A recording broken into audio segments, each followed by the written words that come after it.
The word Minecraft is ranked at 55th in the list of most Googled words in history. Minecraft grossed more than $700 million. It currently has an online game world that is larger than the physical surface of the Earth. So, how did a game that started out as building blocks become one of the most played games in history, selling over 20 million copies? In today's episode, we will discuss the story of Minecraft. Markus Persson was born in Sweden. He grew up in the small town with 4,000 people. Although he may not have had any role models, his surrounding, however, did inspire him to build a game that changed his life. His father worked in railways and his mother was a nurse. Young Persson was not much of a people person. He obsessed with Legos. When Markus was 7, his father brought home a Commodore 128 computer. Moving from Legos to the computer was an easy transition for Persson.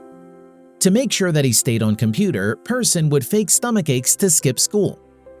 Within a year, he had written his first computer program, which was a text-based adventure. Although this program was not worth much, it did help him build his programming skills. Unfortunately, at 12, his parents separated. This separation was hard on family. His father became addicted to drugs. His sister couldn't stay home. His mother wanted to make sure that the divorce does not affect Persson. She made him take a programming course. Because he would skip school, he never finished high school. But with the talent of coding, he managed to land his first programming job at 18. At 25, he started working with King.com. This is where he met Jacob Porser. 4 years after joining King's, he left and worked with Jalbum, where he had some spare time to work on side projects.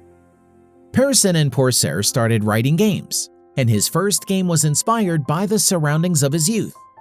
Cave Game, today known as Minecraft.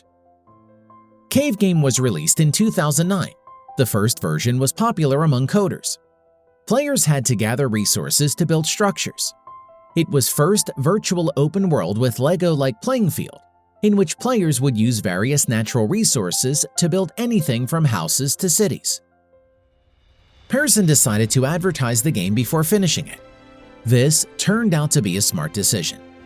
As Minecraft quickly struck a chord with players, Persson knew he was on the right track. The game was selling 400 copies per day for about $6 each. As money was coming in, the duo left their job and started their own company, Mojang. In the coming years, Minecraft had various updates, some of which were 51 new languages, trading with villagers, adding desert, jungle. Mojang continued to add objects until 2011. 20,000 users downloaded the game in first year. So far, the duo hadn't spent a dime in marketing. After releasing a version of Android and iOS systems, which he called the Pocket Edition, Minecraft grew, and rather than a game played once in a while, it became a community. Persson was now seeing 20,000 downloads per day. The creators decided to quit their daytime job to work full-time on Minecraft, adding new features and fixing bugs. The game was a big hit. Persson had to hire people to serve customers. Sadly, with the success came news that left Persson confused. His father had committed suicide. Persson did not know what he wanted. To overcome the news about his father, he grilled himself into doing more work. When investors did approach him, he would deny their investments, as he felt like the company was doing well without any outside investment. After releasing an Xbox version, they sold more than 1 million copies. Mojang was banking $230 million in sales. Things were going good for Persson.